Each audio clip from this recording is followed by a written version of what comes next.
Well, welcome everyone. Let's do a sound check real quick. Can you hear me on Zoom? Can you hear us okay? Brian, can you check the chat? Oh, I just canceled that. Oh, jeez. Yeah, are you playing IT here? All right, thanks, Mike. That's why we brought Mike on the panel today, so he can monitor the Zoom chat. Okay, great. Well, welcome. My name is David Mark. I'm the chair of the Department of Health Informatics and Information Management here at the College of St. Scholastica. And on behalf of the college, on behalf of our department, I welcome you all to the 2022 LaTour Eichenwald Forum on Health Informatics and Information Management, Leadership and Innovation. I'm just going to give you a little background about this forum. This forum was started as a way to welcome healthcare leaders to the college and to share their insights and experiences regarding the paths that have led us to where we are today as a profession, as a college, as a community. Kathleen LaTour and Shirley Eichenwald Maki spent their careers at CSS advancing the profession of health informatics and health information management, otherwise known as HIIM. They've done this through education, professional leadership, research, and collaboration. They took HIIM to a whole new level, and they're recognized pioneers in the field. To highlight some of their notable achievements, they developed the first accredited MS Health Information Management program in the country. They literally wrote the textbook on HIIM, which is now in the 6th edition and now co-edited by our very own faculty, Pamela Oakes and Amy Waters. And they ultimately developed HIIM department here at the college as the most recognized and respected in the profession. And after all that, they said, you know what, we have to retire. So they retired in 2012. And in honor of their pioneering spirits, the college established the LaTour Eichenwald Forum on HIIM Leadership and Innovation. Our guests today embody these leadership and innovative qualities that Kathleen LaTour and Shirley Eichenwald Maki have always demonstrated. So just for a moment, Kathy, if you wouldn't mind standing. Kathy joins us here today. Let's just give her a round of applause. Thank you. So as we celebrate Kathy and Shirley's achievements, we also reflect on the wonderful life lived by Shirley. Shirley passed away in April of 2019, and this forum is one way for us to celebrate the great life that Shirley lived and all of her contributions. To commemorate Shirley, we had a special memorial made in remembrance, which is placed out in front, right in front of Ryan over there.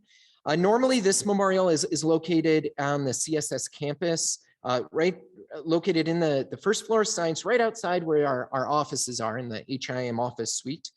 And the plaque reads, the Department of Health Informatics and Information Management, Shirley Eichenwald Maki, in loving memory of our leader, teacher, mentor, and friend, 1945 to 2019. So I just want to take a moment of silence in remembrance of Shirley and all that she has contributed to the profession and personally to so many of us.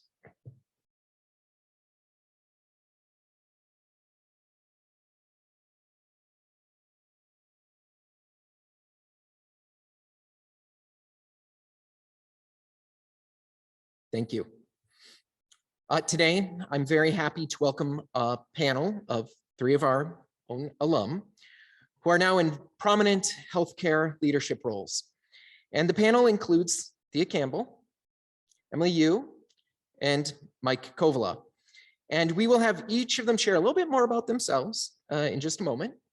And over the next hour, the panel will be moderated by our very own Vice President of Academic Affairs and former chair of the Health Informatics and Information Management Department, Dr. Ryan Sandefer. Dr. Sandefer will be moderating the conversation with Thea, Emily, and Mike regarding leadership and innovation in health informatics and information management, and also the broader healthcare arena. And we're going to ask them to reflect on their own journeys and roles as leaders and innovators. And today we're going to format this forum where I'll first hand the podium over to Dr. Sandefer, who will have our panelists introduce themselves. And Dr. Sandefer will moderate questions and discussions with our panelists. where there will be opportunity for audience participation. So whether you're here in person or you're joining us remotely, have your questions ready. And we will, Ryan will help moderate this discussion. And if no one speaks, he will ask questions because that's something he's very good at. So for those of you joining us online, if you want to ask any questions, just type it into the chat, and Ryan is moderating that. He's monitoring that, and he'll get to your questions at some point. And after the panel discussion, we'll have some additional time for social time to network and connect with each other. So with that, I will hand things over to Dr. Sandefer. Well, thank you, David, and good evening, everyone. Very happy to be here moderating this panel of my esteemed colleagues here. I am also very happy to be being able to participate in this forum, which means a lot to me, having a chance to be mentored and mentored by both Kathy and Shirley. So. But yes, we have as David mentioned, I don't think there's much need for me as a moderator. David has set this up very, very well. But I'm just going to start out by having each of our panelists give a brief introduction before we get going on the questions. So we'll start with Emily since she has the microphone. Test, can everyone hear me okay? Hi everyone, I'm Emily Yu. I currently live in Chicago, originally from Cambridge, Minnesota. I was a 2012 HIIM grad, and I also have an MBA from the University of Illinois at Urbana-Champaign. Currently, I work for an integrated healthcare delivery system called NorthShore University HealthSystem, and we recently merged with Edward Elmhurst exactly a year ago, almost to the day. So happy to be here, and again, very, very lucky and grateful to be here, and of course, have had both Shirley and Kathy as professors. So thanks for having me. I'm Thea Campbell, and I was or am a 1995 graduate of the program that I graduated with, actually Madonna and Janelle. So for those of you who have them as teachers, I know a little bit about what they did when they were college students, something like Vegas and things like that. No, I'm kidding. But I graduated from St. Scholastica and promptly moved away for a while. And ironically, I moved away and moved in with Shirley Eichenwald, who at the time had left from teaching here and had moved to Los Angeles. And it was sort of, I think she called her foray into getting more practical experience in the profession. Shirley and I actually got tattoos together on Sunset Strip. So it's kind of ironic. As we were talking about Shirley, I was getting a little teary. She's a wonderful woman, very much a wonderful mentor. And Kathy was our program chair at the time when I went to school. So I went on to work with Shirley and in consulting roles for 10 years, better part of 10 years, and got my master's degree from the University of Colorado in Denver.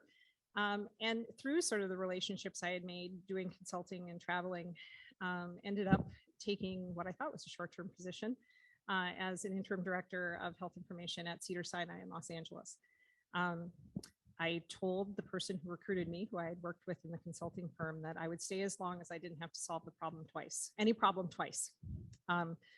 17 years later, marked by the age of my youngest son, I am still there. And Cedars is about 1,000 bed hospital in Los Angeles. We're known for the one that treats all the famous people, but actually an awful lot of community benefit that we do there.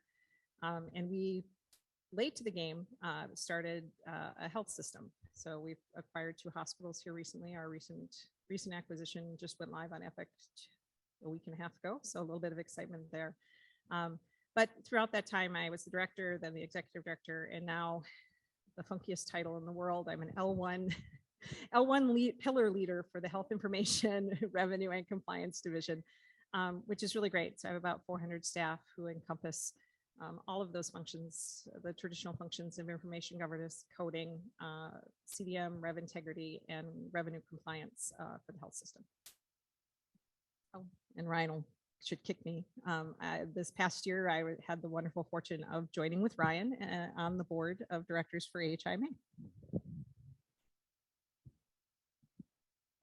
I'm Mike Kovala, and I'm a grad from 2008 HIIM. The whole reason I'm here is because of Kathy. I was actually at the U, so I was a transfer student, and had a job at the University Hospital at Fairview. And there was all these alums from St. Scholastica and HIM, and all, seemed to really know their stuff and thought I was, a pretty good, took on challenges and stuff that was kind of beyond, my level. And they said, what are you doing for your degree? I was an econ major at the U, and I really hated economics at the time. So I was actually taking a year off for a while and just working and kind of growing my skill set in HIM. And one of the adjunct faculty, Pat Kasangwe, had told me, you should probably go up to Duluth and meet with Kathy. And honestly, I knew within like 5 minutes of our meeting that I was moving to Duluth and I was going to St. Scholastica to finish. So that's kind of how everything happened. That's why I'm here. So I've had both Kathy and Shirley in class, and definitely heartfelt, missing Shirley right now. Went on to get a master's. I stayed loyal, unlike the panel. And I got that in HIM and IT leadership, where Ryan was my mentor through that portion of the program. Unluckily, David actually came after the fact with his master's in informatics, which I actually would be more aligned to, but at the time I was like one step from finishing, so I wasn't going to go back for more credits. Yeah, right. PhD, maybe. So in that time, after I moved to Duluth, I was still working, paying rent. I got a job at Essentia part-time and was actually thinking I was on a career path there, but I had an internship. Everyone in the program was required to intern at different places at Sisu Medical Systems at the time. And I could tell, I actually kind of forced my way into that internship. I was an advocate for myself from the start of like, hey, I wanted to be in IT, and everyone that was an RHAA or from the program said, well, it's going to be actually pretty boring. We just like sit at a cube. And I'm like, oh, I want that. I really want to be working with computers, not necessarily on the floor. I had already had that. So in the end, Sisu was a pretty good fit. And I think they felt I was a good fit with the company. At the time, they were kind of like, can you kind of stick around as an intern for a while, even though you're graduating? And I was like, well, sure, but there's other opportunities. Thankfully, I waited and was an interface analyst for them for the first 5 years. Gathered a lot of skill set, a lot of technical skill set at the company, and then worked up. That was about the time I was finishing my master's into, which my wife says is my favorite title ever, is solutions architect. I mean, how cool is that? So, could be blueprints, it could be something. I mean, it's like, it's legit like the best title. And then there was some transition in the company a few years later, and kind of after the dust settled, they're like, well, Mike, you're kind of leadership of sales now and business development. So I said, okay, that's great. But I was showing up with that solution architect title, even though it's really cool. Like a CFO at a hospital is like, well, what do you actually do and why are you here? So I actually changed my title myself to Director of Business Development at the time. And then since then, I think it was about a year ago, moved into a vice president role of strategy and business development at Sisu. So that's 15 years at a single company. A lot of my peers have had 4 or 5 different jobs, but I've felt a good fit at Sisu. We're a small healthcare IT managed service firm based here in Duluth. So didn't have much travel compared to my peers from Woodland. I actually found out we have a granddaughter, Kathy, grandson and my daughter are in the same class, which is pretty awesome. But here in Duluth, our office is based in Hermantown now. So we service about 20 rural critical access facilities and are kind of branching nationwide. So it's been a fun period of growth for me, both starting kind of as that intern all the way to now leadership of the company. That was a little bit more long-winded. So. You're right. So I thank you all for those brief introductions. And We did have a pre-meeting and they've already moved beyond the first question that we were going to ask. So that's good. We're on the right track here. So we've now talked about a little bit about looking backwards from times you were students to now where you're at today. Maybe we can spend a little bit of time looking forward. Where, from your vantage point, is healthcare going?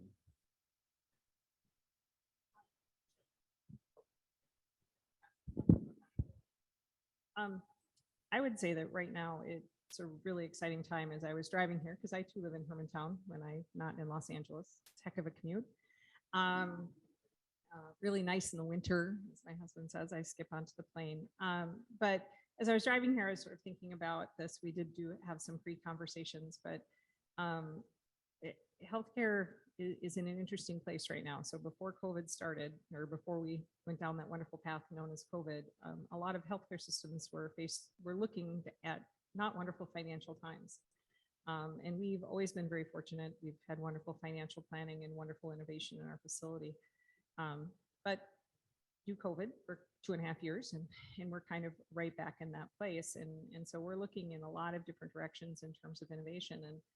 And one of the things that COVID really brought home, and I would never say I want, nobody wants COVID to have been here, but it was here.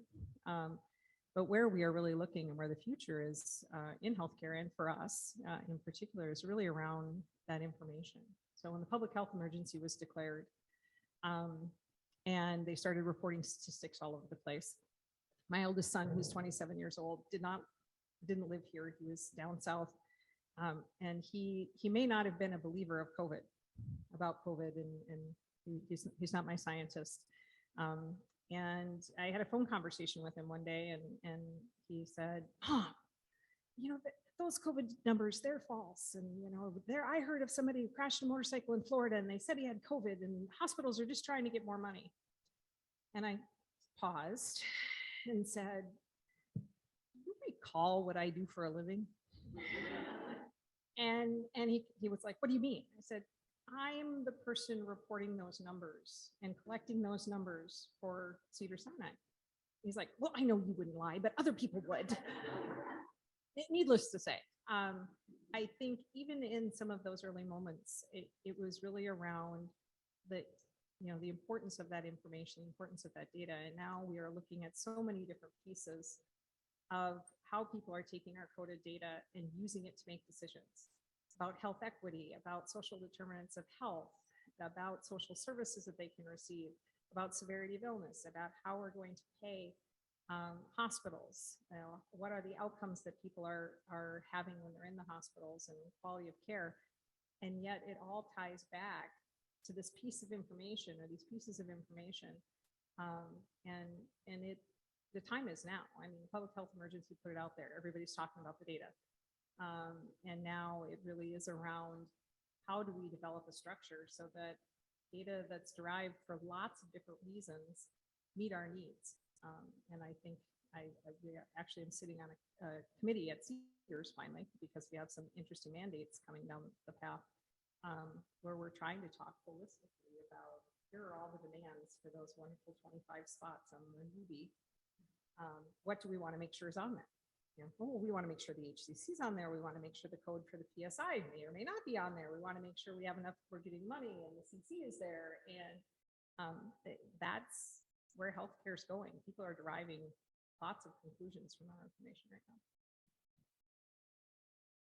I would agree, and I would probably say my short answer to where we are going right now is almost to the T of all the things that you mentioned, but to kind of piggyback off of Thea's concepts. Interoperability is huge right now, but then also, I know one area you touched on is equity. I think something that we all really realized, especially during COVID, the last 2-3 years, however long it's been, is in patient engagement. We lost a lot of return patients that would come back frequently, or, even the ones that were in underserved areas, they have less access to be able to get to where they need to go. And I really feel that we need to figure out solutions to get to them. One thing in particular that NorthShore has done is they developed something called a Simbulance, where we now try to bring breast cancer screening awareness out to underserved areas. I mean, you can go, Chicago, for example, vastly different when you drive from the North Shore Skokie, where my headquarters is, to 7 miles, to the southwest, vastly different. So I feel like being able to bring equal access to patients in those different areas is hopefully where we're headed. And I think we're making strides through virtual means and other ways to get there for the better. So. I would just mention a little bit unrelated is the staffing issue right now. I mean, post-pandemic now, we work in the vendor space, so to retain and find talent now is nationwide, maybe even beyond that border. And I think healthcare is going to see that as well, where traditionally someone has to go into the hospital and do their job. If they're sitting behind a computer, they'd have a desk. Now they got moved, pretty quickly to be at home during the pandemic. And it said, oh, that's more patient space. That's more space that we can leverage for patient care or save money on office space that we have externally. So I think for us, being able to continue to retain talent and find talent now is one of those things that is just going to be increasingly difficult as they can work anywhere they want if they're comfortable working from home. So that's definitely the latest thing. I mean, that's a good segue, Mike. One of the things that I was the next question was really about related to COVID, right? So you three have not been working at organizations that and been leading departments through one of the most challenging times in modern American history. And the question is, how has remote work impacted your role specifically as a leader? I'll be really quick. At an HIIM firm, we just hope that our staff just could adapt, and they did. I mean, honestly, we just closed the office when it had to close, and it was actually kind of refreshing how things just felt normal. Now that's kind of post-pandemic, I had to even open my eyes and think, oh, did my staff want to come back? I had to ask that question because I thought potentially they're just really happy being at home and having distractions and dogs barking and everything that happens on our Zoom meetings, but that's a part of life now. But it was really something at a leadership level that we said, hey, we should ask if they do want a desk, if they've been really struggling, because they're going to leave for different opportunities. So that's really something that we've addressed just recently. Even. I will say, for me as a leader, I think had a little bit of a difficult inner struggle. I am normally an extrovert, so I like to walk around physically and check on people and see how they're doing. But I'm also a millennial, so I love technology. I'm all about virtual meetings. So probably was harder for me, I would say, than maybe my team. But then I also have anywhere from 702, I think, FTEs that roll up to me. And there's a whole bunch of 5 generations in the workforce right now. So I have probably a mix of half work fully remote, half work fully on site. And then I have kind of everywhere in between a little bit too. And it is exactly what Mike just touched on. It's what works best for them. Are we getting the same great results that we have been while they're all at home? Or are there some team members that just prefer to have a desk physical like me to be in the office and check in every once in a while? So really about having those frequent touch bases, I think, with your team too is very, very important. So prior to COVID, I always used to call us the dirty little secret. So I've lived back in Hermantown now for 12 years. And then obviously I've had the job I have for 17. And so I've traveled that entire time. I've been remote 50% of the time that entire time. Prior to the pandemic, probably 60-70% of my staff were remote as well, all over the country. And we were quick to the bandwagon of recruiting out of state. So we tended to go into states and take some of the best talent, and we could pay them well because Los Angeles wages are awesome. And so the pandemic happened, and all of a sudden everybody's doing what I'm doing. And so I'm competing in a different way. But, my 150 people at home was one thing, and we were all cool. We sent some more people home, no big deal. We actually had just purchased webcams for everybody at home because we were trying to make sure we had that connection. The first set of webcams we bought were $25 a piece, and that was in January. And fast forward into March and April, and the second set that we had to purchase, we were paying $150 pop for them. Thank you, COVID. But anyway, we were just very positioned. We were positioned very well for that. But as a leader, organizationally, I had people remote.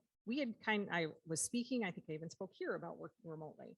And we had just kind of figured it out. We were doing a lot of things. My leadership team was doing really well.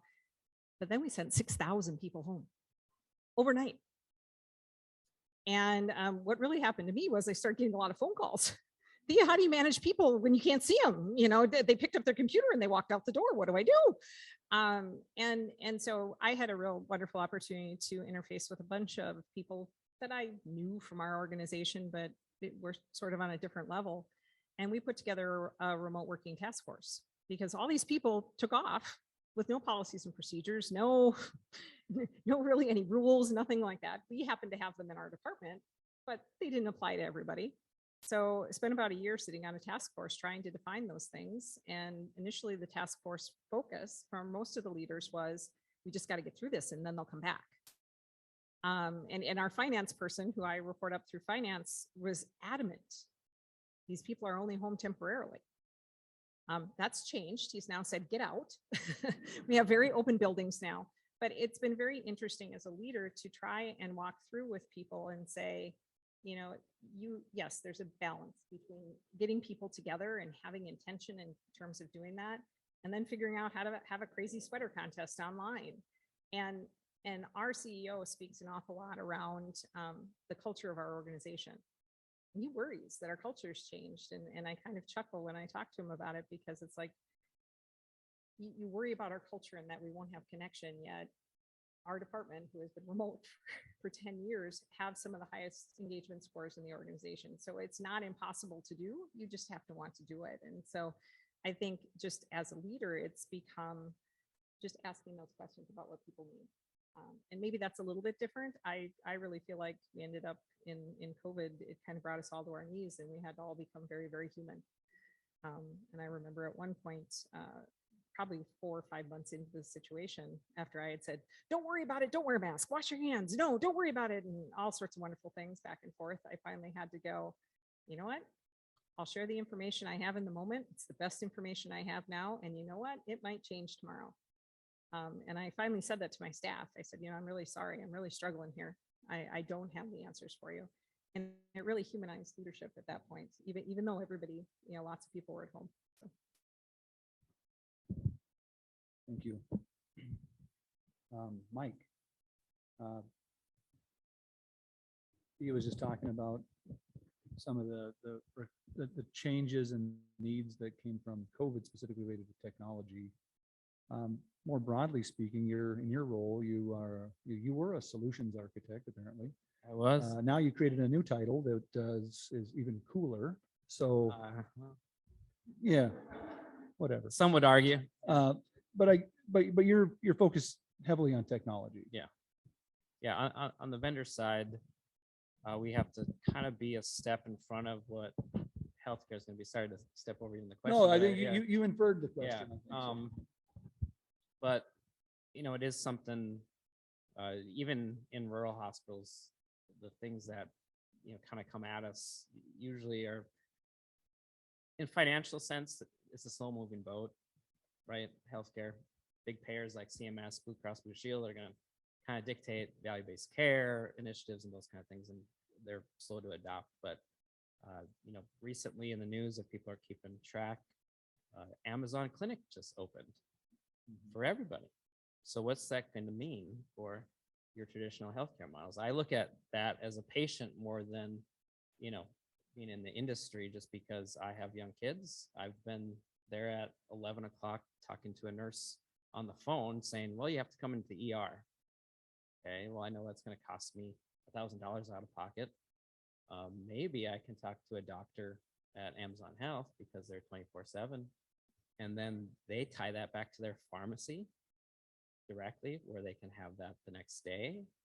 I think that's going to disrupt the market. But if you look at everyone that's kind of competing and adding maybe more patient engagement type services like that, it hasn't been dark. They didn't come out of nowhere.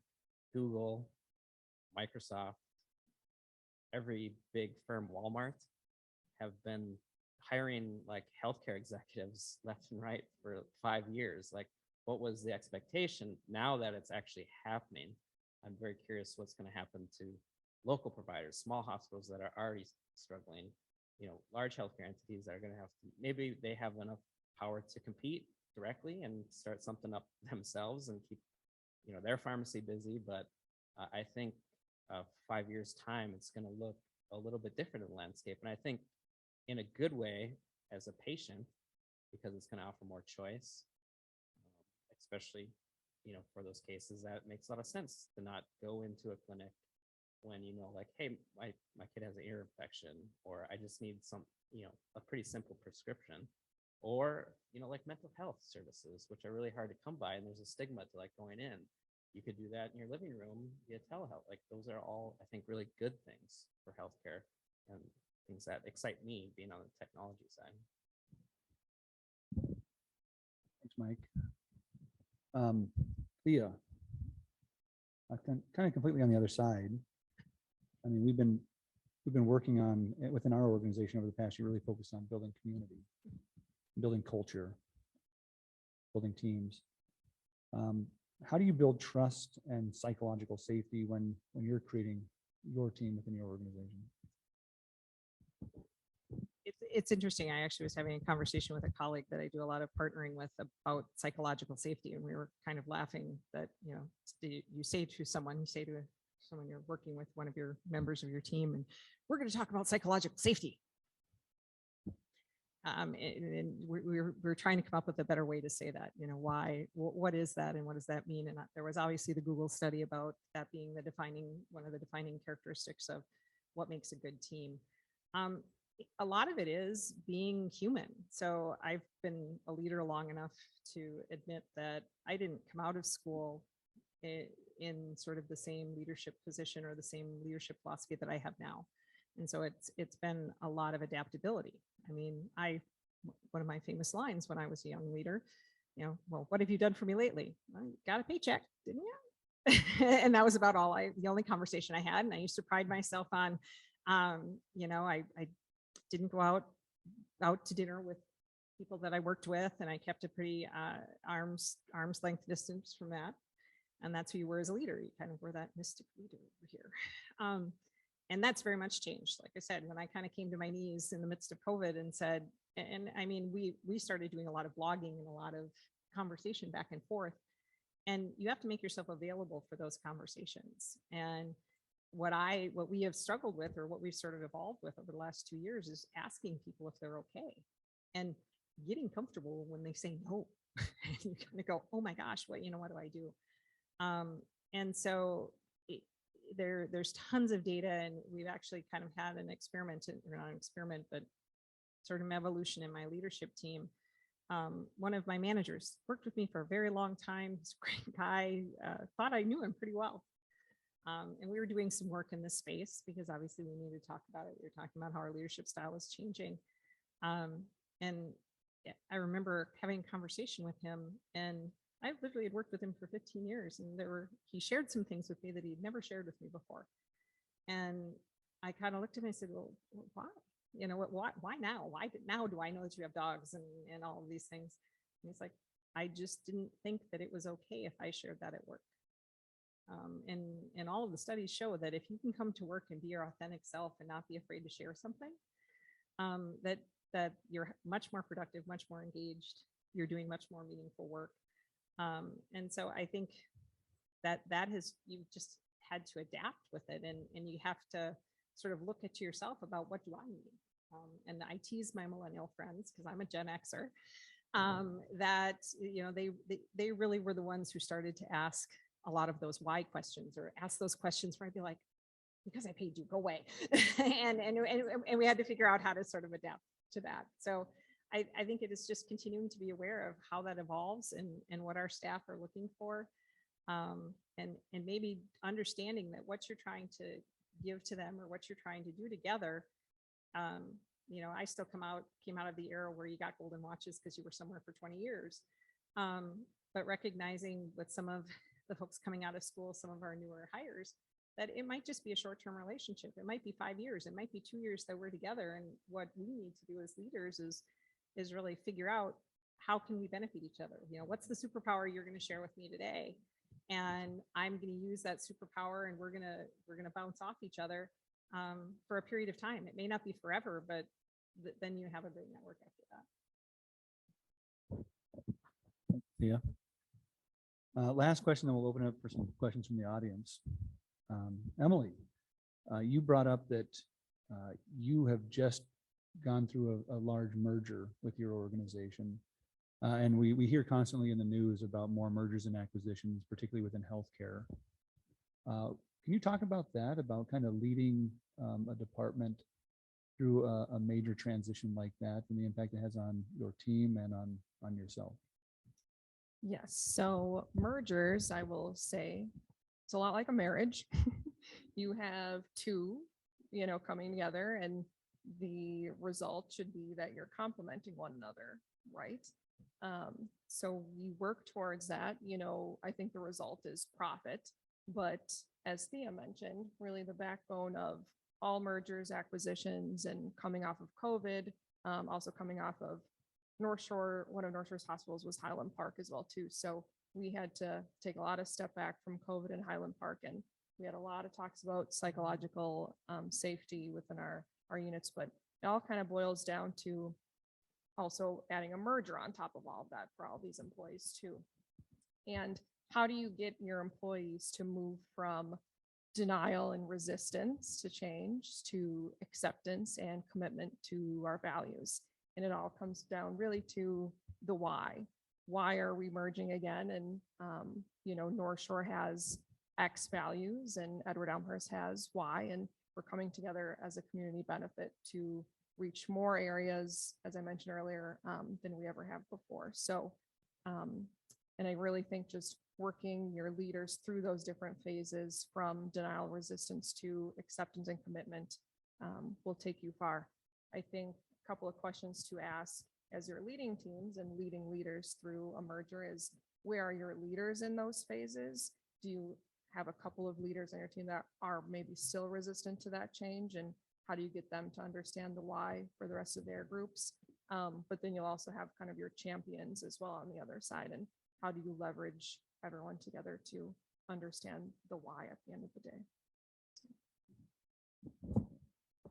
All right, thank you, Emily. Now we have time. We saved quite a bit of time here for questions from the audience to really get the conversation going here. So if there's any questions from online, I have the Zoom chat open and David's monitoring that as well. But we'll start here. Any questions from the audience and for our panelists? Yeah.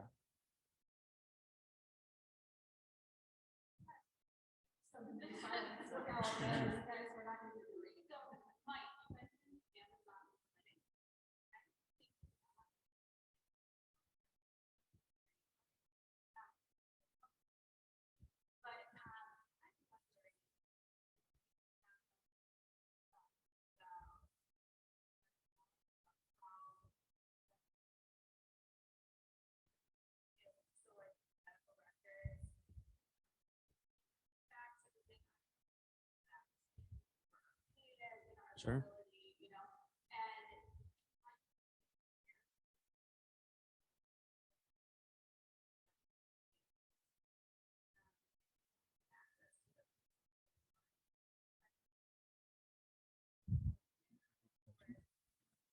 Yeah, the question from the audience here, just for our online viewers, is largely around with some of the innovations in care delivery, such as Amazon Healthcare. What does that look like in terms of production of medical records and sharing that information for continuity of care purposes?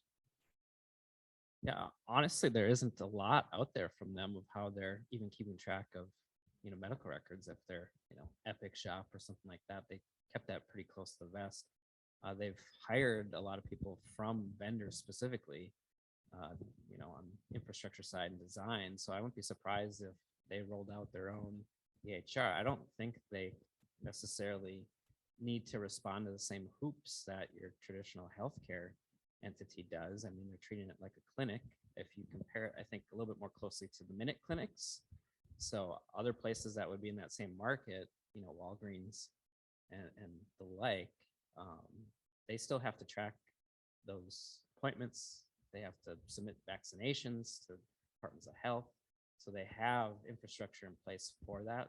Amazon's going to have to apply that and continue to do that. So I do think that they have HIM staff somewhere in the back end, because you have providers, you have nurse practitioners, you have people registering, you know, these visits, and that takes that information, and it needs a steward, you know, by law, and it's privacy and security too. So I think a company like Amazon, Walmart, everyone else has to have that in mind. I think that would have been pretty early on in the process, but they aren't sharing any details on how that's done.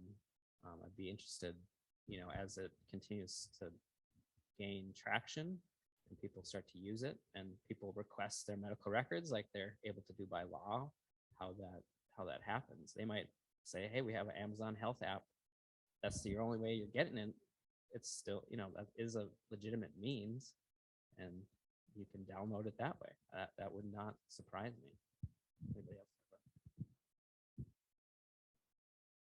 I think one of the trends that we're sort of in, and we're trying to lead our teams through it right now. So there are a lot of patient portals out there, right? And if you're an educated, or if you're educated in that method, healthcare consumer, you have one. But I don't know about you, I have one. I have multiple, and I read my information, and I know how to amend it, and I know how to correct it. And I usually suck in and take a really deep breath and say, is this really important? Very recently, I decided that I should probably tell my doctor here at St. Luke's that I've been married for 10 years. He's not my significant other anymore, and that my children aren't 3. But I kind of say that in that, you know, that we're moving from protecting information, and some would say making it very difficult for patients to get information, to giving it to them. But what we're giving has to be sort of on the other side with health literacy. And we've had interesting dynamics on both sides with our portal currently. We've had one patient say, hey, I see a doctor at your facility. I can schedule my appointment. I think she happens to be an attorney too. I can schedule my appointment. I can see my records. You know, great. You guys pushed out all of the information blocking Cures Act stuff. I'm so excited. But I see that same doctor in the Valley, and his visits aren't on your system. Well, it's because his Valley office isn't on our system, right? We're not there yet. This needs to be here. You need to make this be here. This is a problem, right? So that's one side. And on the other side, we're pushing out lab results to our patients, and we get a call from a different patient who says, I don't want to see my lab results. Will you turn that off? I don't want to see them. The doctor's going to call me. And we're kind of like, well, then don't go into your portal and see them. It's not like it pops up on your phone and says, read me. But I think as we go into this place of sharing information, whether it's from Amazon or wherever, that information is really key in terms of our treatment. And it's kind of exciting to be again in this role where you talk about data, but you talk about that information of how do we help our patients understand the information they get. You know, I recently had to get my records from a physician who I've seen for years. She was my doctor when I had my children, and she moved to Hawaii on me. And I guess I could fly to Hawaii and see her once a year if I wanted to. But she said, here, go on this portal, you'll get your medical records. So I went on the portal, went to print my medical records, no clinic visits and no pathology reports. I called back the clinic and said, hey, thank you for giving me my medical records, but you didn't give me my medical records. And they're like, yes, we did. I'm like, no, you didn't. And kind of got a little argument back and forth. And I said, okay, I'm going to play this card. Sorry, you're down the street from Cedars-Sinai. I am the director of medical records at Cedars-Sinai. I know what I'm talking about. I need these records. But there still is a lot of confusion. And I hope that some of these places that are setting up these systems and collecting this information understand some of that need. Because I can tell you physicians who've been out there for a very long time don't understand that when they close their practice, there still is a responsibility for that information. Or if they sell it to one of us, and then we have to manage it, and that's kind of fun. I was just going to add and pick on my husband. Sorry. He had a lab appointment last week, and we've been, no, no, sorry, I used to be a privacy officer as well, but he's okay. At any rate, so, yeah, yeah, at any rate. So as I've moved to Chicago, you know, we used to be a line of health patients when we were in Minnesota, then we were University of Minnesota, then we were Northwestern, and now we're finally NorthShore patients, obviously. So the other day, he had a lab appointment at NorthShore, and I had to sit down and merge all of our portals together, you know, all over. And he said, "What are you doing?" I just said, "It all needs to be here." And I can't explain to you exactly why, but it all needs to be in one place. But it's hard. And, you know, for us to know that as, you know, healthcare leaders, that's one thing. But for our poor patients, we need to make it easier for them. And interoperability is the way to go. So. Great. Thank you for the question, Kirsty. We have one from our from online from Megan, and it's a patient matching question. She says, during the pandemic, many organizations struggled to accurately identify patients at COVID vaccination sites and or at self-scheduling appointments. For Emily and Thea, she doesn't care what Mike thinks, wondering how your organizations have handled patient matching concerns in this new environment.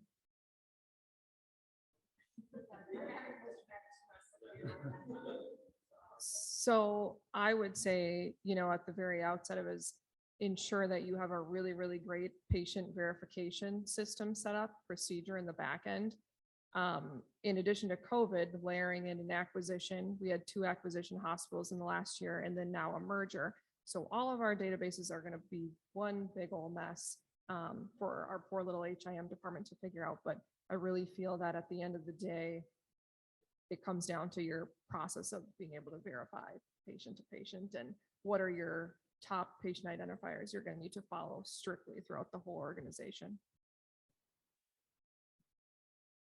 Like I was saying, I have post-traumatic stress syndrome, talking about that. You know, it was dicey. We had the drive-through, we had the Disney consultants come and tell us how to direct traffic so that we could be, you know, testing people and giving people vaccinations in parking lots. And yes, we created duplicate medical records. But patient identification is problematic. We need to have some answers here. And interestingly, as part of the advocacy Hill Day work, we were talking about patient identification. HIIM came out with a very strong position statement with several other people. There's legislation out there that says you can't use federal dollars to develop a patient identification system. Maybe someday it'll go away. It's kind of hidden in a bill, right? But it really is key. You know, I have a very unique name. I have a duplicate medical record at Cedars-Sinai, which makes me shake my head every single time I say it out loud. But we too, in our mergers, we were actually talking about it this week. We have a patient who has 20 duplicate medical record numbers. And we fire people when they make mistakes because they didn't follow our protocol in terms of getting information. I mean, we have a very hard stance on it. And we're still creating those duplicates. And it's hard and it's dangerous. We talk about the proliferation of information out to other places. We want to share this information. I'm sure you've gotten into the mess as well, where bad information is being shared all over the place. We had several years back a patient who, in a record with one of our competitors, who we're also linked with, in one of his notes, it said, you know, negative for HIV. But somehow when that got to the next place, it said he had HIV. And then we put it out into the network, out into the world, Care Everywhere, Healthy Planet, that he had HIV. And so he called us because, you know, I guess we were the ones today that he wanted to call. But it wasn't our source information. And I will tell you that unpeeling that onion and calling all of the people and blocking that information and getting that corrected was absolutely painful. That was a piece of wrong information in the right page. Well, wrong patient, but a piece of information that we thought was attached to the right person. Think about if you know, for those of you who are old enough to remember the net, right? Sandra Bullock. Mm-hmm. Lots of information. She was the pioneer working from home. But information that can kill people. You get the wrong medication, you get all of those things. And so the patient identification piece is behind the rest of it. We seem to have leaped beyond that problem. And now we're sharing information, and sadly we'll have to potentially have something very bad happen before we get around it. Thank you. Yes, Megan does not care. Another question from the audience here in person.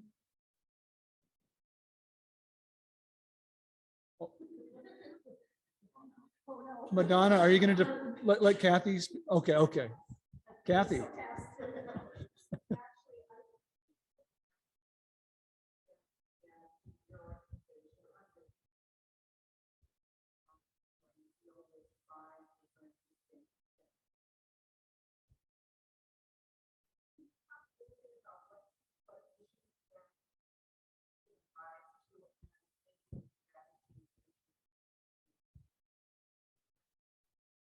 It's a great question.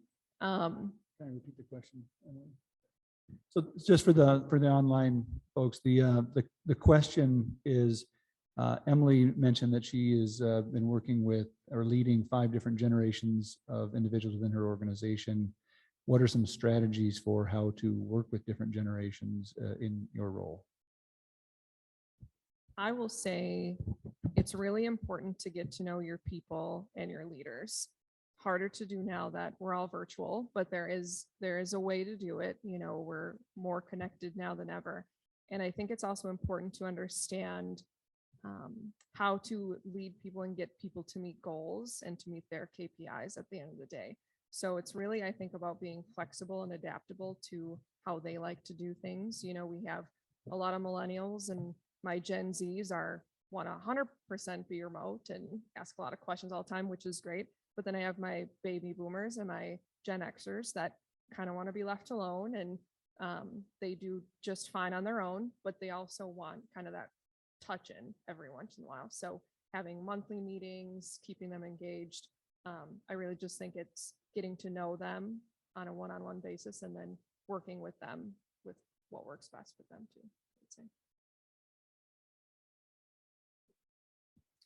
say. It was interesting for me to, grow into a leadership where I had baby boomer, but I've been at the same company. So there's like some of that history too, with a lot of the staff. So there's that feeling of, not being totally assured of yourself because, even of someone that's been working even longer at Sisu, is now underneath me in my department. But having that broad gap of like somebody that I'm trying to keep from retiring, like that is something on my like radar, like every month with my boss, like this is going to be a big impact because they're key to my team. Then I have a Gen Xer that's like, if I request a meeting with her, she's like worried that something is wrong, and then I have, an intern right now that's a senior in college. Like she wants more FaceTime with me. She wants like more dialogue and stuff, which is really refreshing. But it's just something that I think as you grow into the leadership role, whatever, if it's something that's comfortable, it's going to fit. Because there's plenty of career options that are just head down, even that are considered leadership roles, like you're making decisions, but you're not having any direct reports in our industry. But I think as I found it got to be more comfortable, more like engaging. It's like a fun part of my job now is to have people directly report to me and encourage their growth and have all this empathy throughout the pandemic, whatever. That was skill building for me, and I think rewarding in a way too. I would just add to that as we kind of go through our leadership evolution. The saying always was, the golden rule, right? Treat people as you want to be treated. And that's changed. They now call it the platinum rule, and it's treat people the way they want to be treated. And I think it ties back to that psychological safety place. It ties back to really being open to get that feedback and having that dialogue about what do you need. So I ask my direct reports an awful lot every single time we meet. What can I do for you? What do you need from me? They always ask me what they can do for me too. But when I first started doing it, which was several years ago, it really, people were taken aback. They were like, what do you mean? What can you do for me? And so it's really kind of meeting them where they are. And We actually did some training, some multi-generational training many years ago or several years ago before COVID. So that like adds a whole bunch of time to it that I don't do very well with. And it really became sort of acknowledging, I'm like, I'm being really Gen X right now, or, you're being really millennial right now. But you have to do that in a way that doesn't feel threatening, right? Because some people are like, well, you say I'm a millennial, you're insulting me. No, we're just kind of teasing about, your answer to everything is technology. I had an assistant who would do that to me all the time. I'm like, I just need a pen. And she would like give me the Office Depot log on so that I could order myself a pen. I'm like, I just need a pen. Can I just have a pen? Or I get students from St. Scholastica and through over the years. And I remember the first time I got a student who didn't take a note. Didn't write a single note the entire time they were with me. And I remember that when I was just like, what do you mean you're not taking notes? And ever since then, none of the students have ever taken a note since that point. So obviously something has changed. But I remember just being like, could they really be listening if they're not taking a note? And that person proved me very wrong when they could repeat back absolutely everything that was said and had wonderful questions. So it's just kind of being open to that space. Thank you. We have another question from Zoom from Sandy Fuller. Yeah, hi Sandy. What have you learned from the public health emergency about data management that you would do differently in another public health emergency, or simply to improve healthcare delivery generally?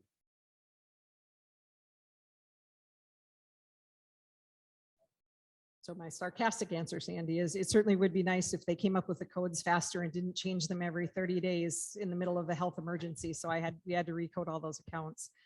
I think any public health emergency that may happen after this one, I think it'll be a very different approach than what it was previously, in that we're much better equipped to ask the right questions.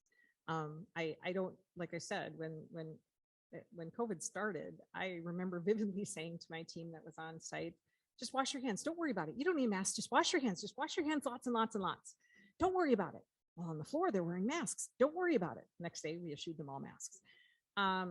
So I think it just really is, I think we would be better prepared knowing what we needed now, having gone through one. Now, it could be different, whatever that public health emergency is. So I think it would just be having a little bit more in our toolkit to know what to ask. I would agree. And I think right now what we're seeing with in Illinois, they're calling it a tridemic. We have a lot going on, is we're definitely much better prepared now after learning from COVID and able to get those codes out quickly, and heaven forbid if we're going to change those another time. From the vendor perspective, I thought a unique thing that happened with the pandemic, especially for telehealth services at hospitals, how some of these projects, related to telehealth before the pandemic would drag on 3 months, 6 months. And then it's like, oh, we have a pandemic and the only way we're going to get reimbursed is to have telehealth services. And wow, those things happen fast. Like you got everybody's attention. You got, and we as an IT firm said it doesn't take that much to implement this technology. You have everything you need. It's just a matter of that buy-in. And I think hopefully leveraging some of that energy down the road to say, like, there are some large initiatives still in healthcare, especially in healthcare IT, but there's also some like quick wins, and being able to kind of like sell that to stakeholders, even internally, like get buy-in to be like, yeah, think of how fast we got telehealth going and how successful that was.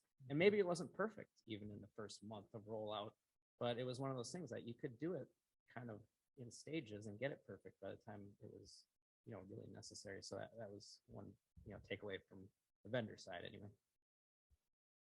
Great, thanks. I think we have time for one more question. Madonna, did you have one?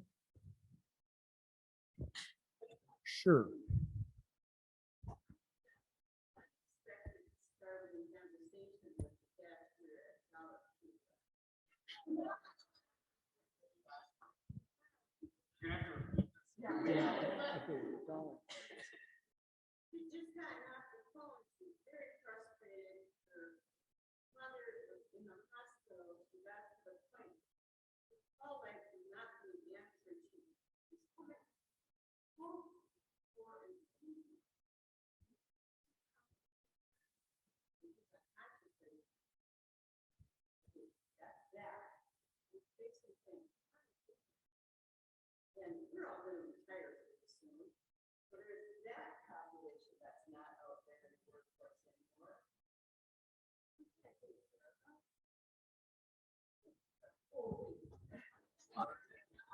Um, I think the question from Madonna is around workforce. It started from Dollar Tree and then went from there. But really, there's some concern about, as the American population ages, are we replacing our workers fast enough to meet the demands of this aging population? So two pieces. First part, not going to be comforting. You do realize that the boomers were this big, and the millennials are this big, but the Gen Xers are half of what both of you are. Okay, so just right there, that be worried, be worried. But you raise a very good point. There actually, just this week, a letter was written to President Biden about the emergency, another public health emergency that is going on in our emergency rooms, right? So we had an emergency room problem before COVID. We set up crisis tents and did MASH hospitals and all sorts of things during COVID. And now we're on the other side of it. And a very real story that happened at Cedars-Sinai. You know, we're boarding 50 people. We're 1,000 beds full. We have people stacked in the halls all the time. Our ED is full. We're triage, but you come into our ED, you're going to expect to sit there for 7 hours. We had a patient who had surgery. His leg was becoming infected. He came in, sat in our ED for 7 hours, got so nervous about COVID and RSV that was going around, he went home. Called the next day, said, hey, I need to be seen. My leg's infected. He was told he was to have to sit there another 7 hours. Day 3, he took a picture of his leg and sent it to somebody, one of my coworkers at Cedars, who called and started making phone calls saying, this person's going septic. And so long story short, we got in and he was going septic and all that scary stuff, but he had to have the connection to do it. And I can tell you that the people that were in front of him in that ED were sicker than he was. And there are people hanging off the ceiling. And so this letter was written by the American College of Emergency Physicians and signed by the pediatrician group and many groups saying people are sitting in emergency rooms, dying and waiting for triage. They figure it out when they've slumped in the chair. It's a crisis. I wish I had a good answer for you, but it's what we're all worried about right now. Actually read earlier today that I think that it said, there's an HBR article, it said 50% of our physicians are 55 and older right now. So not to add to the horrifying mess that is, but I think a possible solution is what we do need to start doing and thinking about with interoperability and being mobile, is being able to care for people in their homes, aside from home care, but being able to go out to the communities and be able to take care to them. Otherwise, similar to our EDs, we have people 7+ hours waiting right now too. So A little bit different perspective coming from rural critical access facilities that tend to be closing their doors at a higher rate than normal, and it's a little bit alarming. You have potentially 2 to 3 hours between a hospital and rural patients that, tend to have found rural healthcare and rural hospitals that are now very on the brink of closing their doors. So I do think addressing that there has been some legislation that would, promote like a rural emergency hospital that would just be an ER. But there's a lot of like specialty services and clinic stuff that's important for community health. So I think, by and large, the critical access hospital legislation has been a good thing to keep those hospitals, open. So that's like federal funding. So I think maybe more of that might be needed to keep them open. If you look at a lot of big mergers, acquisitions now, you see a lot of recent articles with this train economy that places are losing billions, healthcare entities. It's like, what does that mean as they like look at laying off staff when, a year ago it was like you couldn't find these people. So I think it's it's definitely going to be an interesting, next year, I think, as things, maybe the dust is settling from pandemic and everything else, but I hate to end it on like so a grim. Like, This doesn't. we need feel another right. question of like. Thanks a lot, Madonna. Madonna, I'll give you some hope though. So just today, there was a, sales at the Dollar Tree. I had the privilege of sitting in a is it called our high value care committee, and there was a presentation being given. Cedars tends to push a lot of us into an innovation space and encourage us to go in that direction. And one of our more prominent hospitalists was there presenting 30 different care options outside of a hospital that we currently have access to that nobody knows about, that limited people know about. Some of it was traditional hospice, some of it was other stuff, but saying, and he had ranked them, utilized, underutilized, overutilized, and is doing very specific research to come back and make recommendations about how do we facilitate getting people the care in their homes, if that's the appropriate place for them to be. How do we keep them out of the ED unless that's where they need to be? So I guess my hope would be that there are a lot of really smart people in healthcare and in the world who are recognizing the need. We just need to try and accelerate it as fast as we can. There's your positive note. See? Yeah, I would just add that there are major challenges facing the U.S. healthcare delivery system. And there's no clear answers to some of them, but I think the one thing that we know is that healthcare professionals, health information professionals like these three individuals are definitely making the quality of our care better, the system delivery better, and very thankful for that. So we join me in thanking these experts in their field for their thoughts.